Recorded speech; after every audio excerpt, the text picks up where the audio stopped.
மனிதர்களுக்குள்ளே ஏற்றத்தாழ்வு, அதாவது சாதி மதங்களை கடந்து பணம் இன்னைக்கு அதிகாரம் படைத்து கொண்டிருக்கிறது.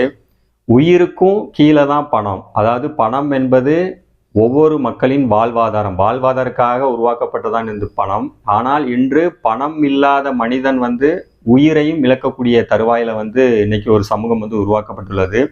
இதற்கு காரணம் ஓட்டிற்கு பணம் கொடுத்து மக்களை விலைக்கு வாங்கி அவர்களை அடிமையாக வழிநடத்தி செல்வதா, அல்லது நேர்மையற்ற அரசு ஊழியர்கள் லஞ்சம் பெற்றுவிட்டு ஒரு தவறு நடப்பதற்கு ஊன்றுகோலாய் இருப்பதா அப்படி என்பது ஒரு கேள்விக்குறியாகத்தான் இருக்கிறது.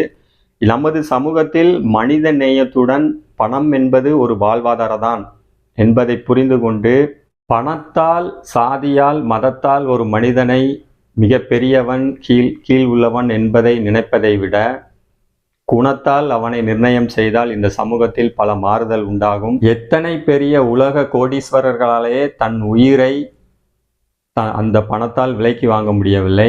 ஆததால் பணம் என்பது ஒரு வாழ்வாதாரம்தான். பணத்திற்கு முக்கியத்துவம் கொடுப்பதை விட்டுவிட்டு மனித நேயத்திற்கு முக்கியத்துவம் கொடுப்போம்.